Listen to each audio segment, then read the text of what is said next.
Anuradha Vedic Astrology. Today, we are going to talk about the sexual compatibility between couples. But before that, a big thanks to all of you for liking, sharing, subscribing to our videos and audios, and writing in your suggestions and your comments on them. If you haven't subscribed to our videos and audios, please do subscribe to our channels, and please don't forget to click on the bell icon so that you can get the updates as soon as the videos and the audios are released.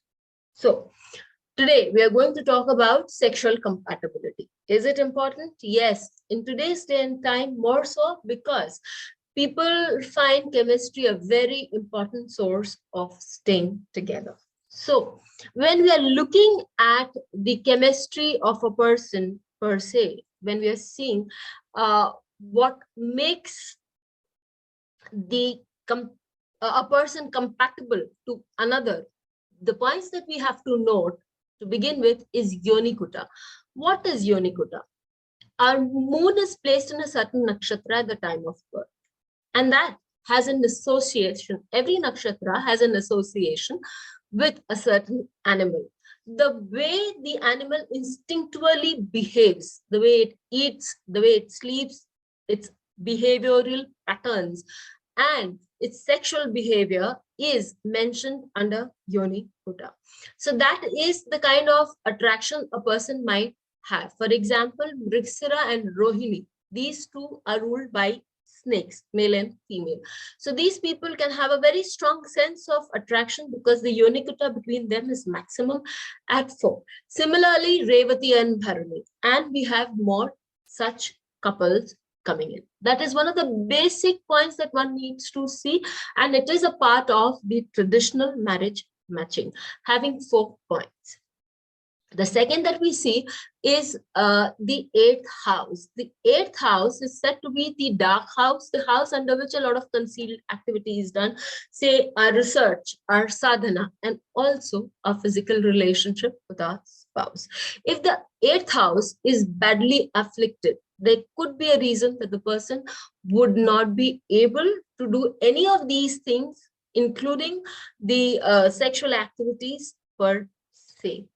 We also need to check the 12th house. Why is the 12th house important? In fact, the 12th house is said to be the house of Saya Sukh in Hindi. That means that the comforts of the bed.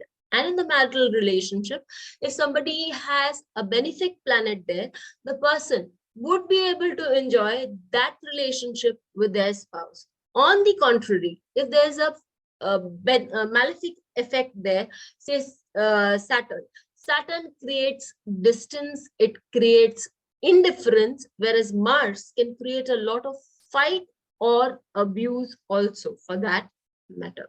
So that needs to be checked. However, there is a word of caution that really needs to go out at this point.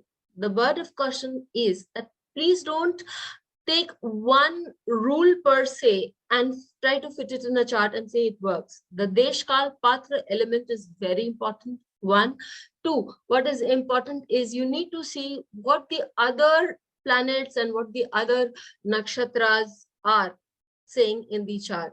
And then anything to manifest very strongly in our life needs more than one assurance. So if we are seeing the 12th house and we see that the 12th house is afflicted, we also need to check on the 8th house. Is the 8th house afflicted or not? We need, in case of a man, we need to see if the Venus is afflicted. Why do we need to see Venus in a man's chart? But because that represents the spouse.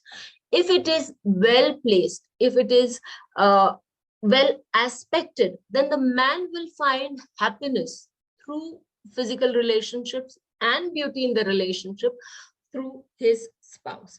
On the other hand, a badly placed Venus and afflicted Venus in a man's chart can definitely give him poor relationships with the spouse. Mars's placement in a female's chart has a lot to say about her relationships with her spouse. Many a times, and in the times that we're living now, we will see deviations, or what we think as deviations could be something normal for others. For that, we also need to see the position of Rahu and Ketu. Say if Rahu and Ketu are with Mars in a male's chart, I would also again go ahead and give a word of caution here. We can say that the person will have multiple relationship. However, if that energy is used for research, then and it's happening in the eighth house, then the person may not have that many relationships as such. For Venus and Mars in a male's chart, the person could, in if it's happening more so in the 12th house, because Venus gets exalted in the 12th house of the natural kundali. So a person can have varied interest, but it could also mean that the person could be earning his or her wealth from a foreign country. In that case, that energy is utilized in that place instead of going for multiple spouses. So we need to be very sure about the person. We need to be very sure about Desh Kal Patra before we pass general statements regarding a person's nature, be it the behavioral nature or sexual nature, to anybody.